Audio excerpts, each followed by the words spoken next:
በማረሚያ ቤት የረሃብ አድማ ያረጉ ሰዎች ዱላ ጠገቡ።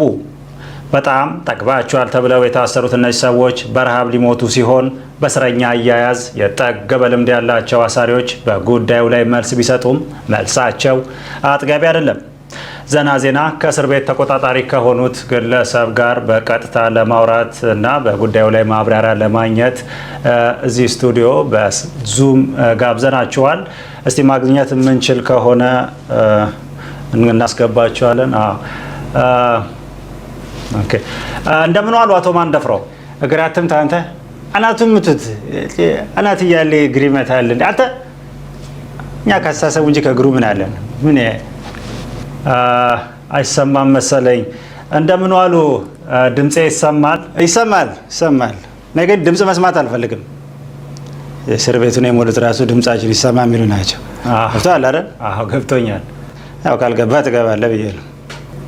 አይ ገብቶኛል። የድብደባ ሰዓቶትን አጣበው ጥያቄያችን ለመመለስ ስለመጡ ከልብ እናመሰግናለን። አይ ችግር የለም። ሰው ተክቼ ነው የመጣሁት። ወደ ጥያቄ ከማለፌ በፊት እርስዎ ራሱ አሁን የታሳሪ ልብስ ለብሰው ነው ፊት ለፊት የማየዎት እና ለምን ይሆን? ምናልባት ምክንያቱም ማወቅ እንችላለን? ያው ለእስረኞች ካለኝ ፍቅር የተነሳ ነው። እንደዛ እንድል ነው የፈለከው? ያው ለስለላ ነው። ተመሳስዬ ገብቼ ነበር ያው ምን እንደሚሉ ለመስማት። ኦኬ፣ ስራዎት አካል ነው እሱ?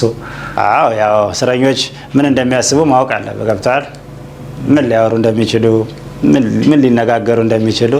ግን ያው ምንም እነሱ የረባ ነገር አያወሩም፣ ይቀባጥራሉ። አሁን እንወጣለን፣ ሰው እየጮኸልን ነው፣ ህዝቡ ነፃ ያወጣናል። ወንድሜ ሰው እንኳን እስረኛ ራሱንም ነፃ ማውጣት አቅቶታል። እሱን ያልገባቸው አይደለም ለሰው ሊጮህ ለራሱም አንደበቱ ታስሯል። ግን ያው ችግር የለው። ካልተመቸ ግን አሁኑኑ ቀይሬ መምጣት እችላለሁ። ምንም አንዱን ሄዶ መግፈፍ ነው። እንኳን ልብስ መብት ገፈናል። ብዙ ጊዜ ታሳሪዎችን ጸጉራቸውን ትላጫላችሁ። ይሄ ደግሞ የታሳሪዎችን ሰብአዊ መብት መክፈፍ አይደለም? አይደለም እንደዛ እንኳን እስረኛ ሙሉ የኢትዮጵያ ህዝብ እኮ እየተላጨ ነው። ምን ይገርማል። አሁን አንተ ጸጉር የሌለ እስር ቤት ስለገባ አይደለም ችግር የላጨ እንጂ ፈልገው አይደለም አይደል? እንደዚህ የዘነዘና ጫፍ መምሰል ልክ ነው። ስለዚህ ከእስር ቤት ውጭም ብዙ የተላጩ ሰዎች እያሉ እኛን እንደው በልዩነት ትላጫላችሁ ብላችሁ ሰው ፊት ማስላጨት ተገቢ አይደለም ነው። ጥሩ። ይሄ ጨለማ ክፍል የሚባል የታሳሪዎች ክፍል አለ፣ እውነት ነው? እውነት ነው። ታዲያ ልክ ነው መኖሩ ማለት ነው እንዴ? እኛ ብቻ እኮ አይደለም ጨለማ ቤት ያለ፣ ሲኒማ ቤቶችም ጨለማ ክፍል አላቸው። እነሱ እንደውም ጨለማ ክፍል አስገብተው እኮ ምን አንድ ፊልም ነው የሚያሳዩ። እኛ እኮ ሁሉንም አይነት ፊልም ነው የምናሳያቸው። ካራቴን እናሳያቸዋለን፣ ሆረር እናሳያቸዋለን፣ ልብ አንጠልጣይ ያሉ ያው ሌላ ነገር ካንጠለጠልን በኋላ ማለት ነው። እና ጨለማ ቤት ያደረግነው ለፊልም እንዲመቸን ነው። የምግብ ጉዳይ ያው ብዙ ጊዜ ይነሳል። እንዴት ነው? ጥሩ ምግብ ያገኛሉ? ምግብ ሁሉም አለ። ያው መቼም ጥሬና ጥብስ ይበላሉ ብለህ አትጠብቅም አይደል? በእርግጥ ቤተሰብ ጥብስ ያመጣላቸዋል። ያው ጥሬ እንኳን ጥሬ አይቻልም። ያው ለጥሬ እኛ አለን። ያው አሳር እንደሚበሉ እንኳን እናውቃለን። አሳር? የምን አሳር ነው?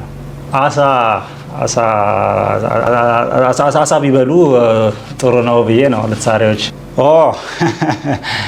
አሳ እንኳን ታሳሪ እኛ አሳሪ ራሱ በልተን አናውቅም። በእርግጥ እንደ አሳ ተጠምደው የገቡ አሉ። ግን እነሱም ያው ክክ ነው የሚጠብቃቸው። ቤተሰብ በእርግጥ ያመጣል፣ ያው ሽሮ ያመጣል፣ ይቀምሳል፣ እናስገባለን። ምስር ያመጣል፣ ይቀምሳል፣ እናስገባለን። ፒዛ ያመጣል፣ እኛ ነው የምንቀምሰው።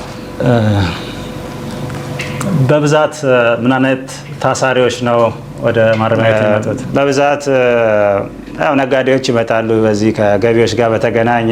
ግን እነሱ በነፃነት ነው የሚንቀሳቀሱት፣ ምክንያቱም ያው እጃቸው ይፈታል። ጋዜጠኞች ይመጣሉ፣ ያው እጃቸው ላይ ስትቆም ብዕራቸውን ይጥላሉ ወይም ይጠላሉ። አርቲስቶች ይመጣሉ፣ የአጉል ግጥም የሚጽፉ እነሱ ያው ሞራላቸውን ስትመታው ቤት መምታት ያቆማሉ። ባለስልጣኖችስ ይመጣሉ?